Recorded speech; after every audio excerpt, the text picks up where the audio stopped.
Hi, welcome to Prepsky. HSST exam only batch നമ്മൾ മുമ്പേ ആരംഭിച്ചു. ഈ എക്സാം ഓൺലി ബാച്ച് വളരെ വേഗം തന്നെ ഫില്ലായി ധാരാളം എൻക്വയറികൾ വീണ്ടും വരുന്നു. പുതിയ ബാച്ച് ഉണ്ടോ എന്നുള്ള വിവരം അന്വേഷിച്ചുകൊണ്ട്. അപ്പോൾ HSST എക്സാം മെയ് മാസത്തിലാണ്. ഈ മെയ് മാസത്തിലുള്ള എക്സാമിന് അല്ലെങ്കിൽ നമുക്ക് അതിനു വേണ്ടി തയ്യാറെടുക്കുമ്പോൾ നമ്മളുടെ മുന്നിൽ വരുന്ന ഏറ്റവും പ്രധാനപ്പെട്ട ചോദ്യം, എനിക്ക് മാക്സിമം എത്രത്തോളം എക്സാം എഴുതി മാക്സിമം എത്രത്തോളം മാർക്ക് സ്കോർ ചെയ്യാൻ സാധിക്കും? അതിന് ഏറ്റവും നന്നായി വേണ്ടത് പരീക്ഷകൾ എഴുതിയുള്ള പരിചയവും അതുപോലെ സിലബസിനെ കുറിച്ചുള്ള നല്ല രീതിയിലുള്ള ധാരണയും തന്നെയാണ്. അപ്പോൾ നമ്മുടെ HSST എക്സാം ഓൺലി ബാച്ച് ഏറ്റവും പുതിയ നമ്മുടെ രണ്ടാമത്തെ എക്സാം ഓൺലി ബാച്ച് നമ്മൾ ആരംഭിക്കുന്നു. English, physics, chemistry, zoology, botany, maths, political science, economics, ഇത്രയും വിഷയങ്ങളുടെയാണ് എക്സാം ഓൺലി ബാച്ച് നമ്മൾ ആരംഭിക്കുന്നത്. അപ്പോൾ ഈ ഒരു എക്സാം ഓൺലി ബാച്ചിലുള്ള കാര്യങ്ങൾ, സവിശേഷതകൾ എന്താണെന്ന് നമ്മൾ മുൻപേ പറഞ്ഞതാണ് കഴിഞ്ഞ വീഡിയോകളിൽ. എങ്കിൽ കൂടി ഒന്ന് ആലോചിക്കുക.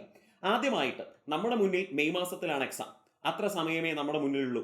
അപ്പോൾ ഈ സമയം കൊണ്ട് ഈ സിലബസിലെ ഭാഗങ്ങളിലെ എക്സാം കവർ ചെയ്യുക എന്നുള്ളത് നമ്മൾ കൃത്യമായ ഒരു പ്ലാനിങ്ങോടുകൂടി കൃത്യമായ ടൈം ടേബിളിലൂടെ മുന്നേറിയാൽ മാത്രമേ പോസിബിൾ ആവൂ.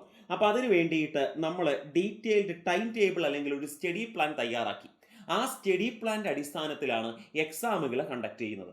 അപ്പോൾ ഓരോ ദിവസവും പഠിക്കേണ്ട ആ ഭാഗങ്ങൾ അല്ലെങ്കിൽ ഏത് എക്സാം ആവും, ഏത് ഭാഗത്തിന്റെ ഏത് ടോപ്പിക്കാണ്, ഏത് മൊഡ്യൂളിലെയാണ് എന്ന് നിങ്ങൾക്ക് മുൻകൂട്ടി സ്റ്റഡി പ്ലാനിലൂടെ നിങ്ങളെ അറിയിക്കുന്നു. നിങ്ങൾ അത് വെച്ച് കൃത്യമായിട്ട് പഠിക്കുന്നു. എന്നിട്ട് ഓരോ ദിവസവും നിങ്ങൾ എന്ത് ചെയ്യുന്നു? ഈ സ്റ്റഡി പ്ലാനിന്റെ അടിസ്ഥാനത്തിലുള്ള ഡെയിലി എക്സാമുകൾ നിങ്ങൾ അറ്റൻഡ് ചെയ്യുന്നു. ഓരോ എക്സാമിന് ശേഷവും അതിൻ്റെ ഡീറ്റെയിൽഡ് അനാലിസിസ് നിങ്ങൾക്ക് ലഭ്യമാണ്. ഈ ഡീറ്റെയിൽഡ് അനാലിസിസും ടൈം അനാലിസിസിനെ കുറിച്ചുമൊക്കെ ഞാൻ പറയാം. അതോടൊപ്പം ഓരോ ആഴ്ചയും നമ്മൾ വീക്ക്ലി റിവിഷൻ എക്സാമുകളും നമ്മുടെ മുന്നിലുണ്ട്. ആ ആഴ്ച പഠിച്ച കാര്യങ്ങളുടെ ആകെയുള്ള ഒരു റിവിഷൻ ആണെന്ന് ഓർമ്മയിൽ വെക്കുന്നു. അതോടൊപ്പം നിങ്ങൾ 15 ഫുൾ ലെങ്ത് മോഡൽ എക്സാം ഈ പറയുന്ന സ്റ്റഡി പാക്കേജിലൂടെ, ഈ എക്സാം ഓൺലി ബാച്ചിലൂടെ നിങ്ങൾക്ക് ലഭിക്കും. അപ്പോൾ നമ്മൾ ഏറ്റവും ചുരുങ്ങിയത് 15 മോഡൽ എക്സാം എഴുതുന്നു. 15 മോഡൽ എക്സാം എന്ന് പറഞ്ഞാൽ 1500 ചോദ്യങ്ങൾ നമ്മൾ ഡയറക്റ്റ്ലി പരിചയപ്പെട്ട് കഴിഞ്ഞിരിക്കുന്നു.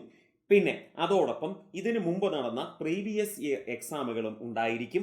അതോടൊപ്പം ഓരോ എക്സാമിന് ശേഷവും അതിൻ്റെ ഓൾ കേരള റാങ്ക് ലിസ്റ്റും പബ്ലിഷ് ചെയ്യും. ഒന്നുമില്ല, ഓൾ കേരള റാങ്ക് ലിസ്റ്റ് കൊണ്ടുള്ള ഗുണമെന്ന് പറഞ്ഞാൽ, ഇപ്പോൾ നിങ്ങൾ HSST പൊളിറ്റിക്കൽ സയൻസോ അല്ലെങ്കിൽ ഇംഗ്ലീഷിലോ ഉള്ള ഒരാളാണെന്ന് വിചാരിക്കുന്നു.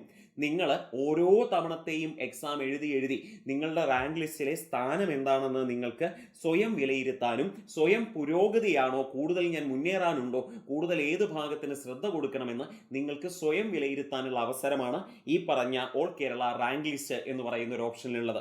നമ്മുടെ മുൻ ഇന്റർവ്യൂവിലൊക്കെ കണ്ടാൽ നിങ്ങൾക്കറിയാം, നമ്മുടെ ഉദ്യോഗാർത്ഥികളിൽ ഏറ്റവും കൂടുതൽ പേര് പറഞ്ഞത് ഈ റാങ്ക് ലിസ്റ്റ് എന്നുള്ളത് വളരെ ഉപകാരപ്രദമായിരുന്നു. അതിങ്ങനെ നമ്മൾ അതിലെ സ്ഥാനം കാണുമ്പോൾ മത്സരിക്കാനുള്ള അല്ലെങ്കിൽ കൂടുതൽ പഠിക്കാനുള്ള ഒരു ആഗ്രഹം വരാറുണ്ട് എന്ന് എപ്പോഴും പറയാറുണ്ട്. അപ്പോൾ ഇങ്ങനെയാണ് നമ്മുടെ ബാച്ച് മുന്നോട്ട് പോകുന്നത്. ഇനി നമ്മൾ പറഞ്ഞു, ഓരോ എക്സാമിന് ശേഷവും ഇപ്പോൾ ഒരു മോഡൽ എക്സാം നിങ്ങൾ അറ്റൻഡ് ചെയ്തു. ആ മോഡൽ എക്സാം നിങ്ങൾ അറ്റൻഡ് ചെയ്തു. അതിൽ നിങ്ങളുടെ മാർക്ക് എത്രയാണ് അനാലിസിസിലേക്ക് വന്നാൽ, അതോടൊപ്പം നിങ്ങൾ അക്യുറസി എത്രയാണ്, അതുപോലെ നിങ്ങൾ എത്ര എണ്ണം ശരിയാക്കി, എത്ര ചോദ്യങ്ങൾ നിങ്ങൾ അല്ലെങ്കിൽ ആൻസറുകൾ നിങ്ങൾ തെറ്റി, അതിന് എത്ര മൈനസ് മാർക്ക് വന്നു എന്നുള്ള കാര്യം. അപ്പം നിങ്ങൾക്ക് ഓരോ മോഡൽ എക്സാമും ഓരോ എക്സാമും കഴിയും തോറും മൈനസ് മാർക്ക് കുറയ്ക്കാനും, അല്ലെങ്കിൽ മൈനസിലേക്ക് അറിയാത്തതിലേക്ക് എഴുതണ്ട എന്നുള്ള, അല്ലെങ്കിൽ കൂടുതൽ എനിക്ക് കൃത്യതയോടെ അക്യുറസിയോടെ എഴുതണം എന്നുള്ള ഒരു രീതിയിലേക്കും നിങ്ങളുടെ കാര്യങ്ങൾ മുന്നോട്ട് വരും.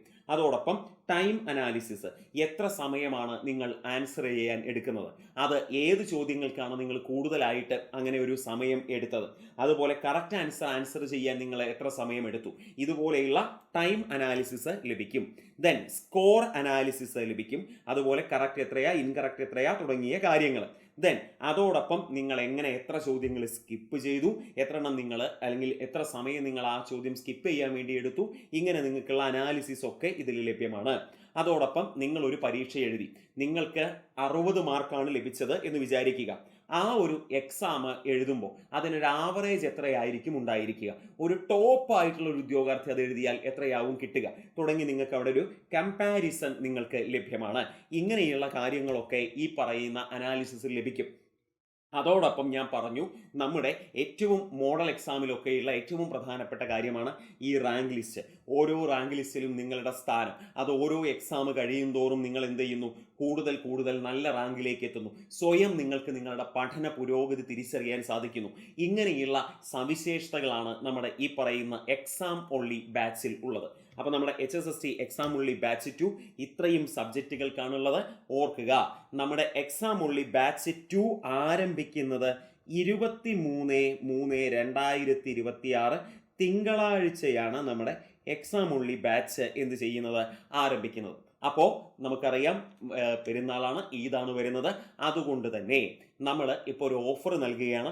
ഈ HSST എക്സാം ഓൺലി ബാച്ച് നിങ്ങൾ ഇപ്പോൾ അഡ്മിഷൻ എടുക്കുകയാണെങ്കിൽ 899 രൂപയാണ് ഈ എക്സാം ഓൺലി ബാച്ചിന് നിങ്ങൾ നൽകേണ്ടത്. അപ്പോൾ ഇത്രയും സവിശേഷതകളുണ്ട്. മോഡൽ എക്സാമുകൾ 15 എണ്ണമുണ്ട്, ഡെയിലി ടോപ്പിക് എക്സാമുകളുണ്ട്, റിവിഷൻ എക്സാമുകളുണ്ട്, അതുപോലെ എക്സാം അനാലിസിസ് ഉണ്ട്, സ്റ്റഡി പ്ലാൻ ഡീറ്റെയിൽ ആയിട്ടുണ്ട്. ഇങ്ങനെയുള്ള ഈ എക്സാം ഓൺലി ബാച്ച് 2 നമ്മൾ ആരംഭിക്കുന്നത് മറക്കുന്നില്ല, തിങ്കളാഴ്ചയാണ്. അതുപോലെ തന്നെ ഇതിൻ്റെ ഇപ്പോഴത്തെ ഓഫർ റേറ്റ് ആണ് 899 രൂപ. അപ്പോൾ നിങ്ങൾക്ക് ഈ എക്സാം ഓൺലി ബാച്ചിൽ ജോയിൻ ചെയ്യാൻ താല്പര്യമുണ്ടെങ്കിലോ കൂടുതൽ വിവരങ്ങൾ അറിയണമെങ്കിലോ ഈ താഴെ കാണുന്ന നമ്പറുകളിൽ വിളിക്കുകയോ വാട്സപ്പ് ചെയ്യുകയോ ചെയ്താൽ മതി. കൂടുതൽ ഡീറ്റെയിൽസ് നിങ്ങൾക്ക് അതിൽ നിന്ന് ലഭിക്കും. Okay, thank you.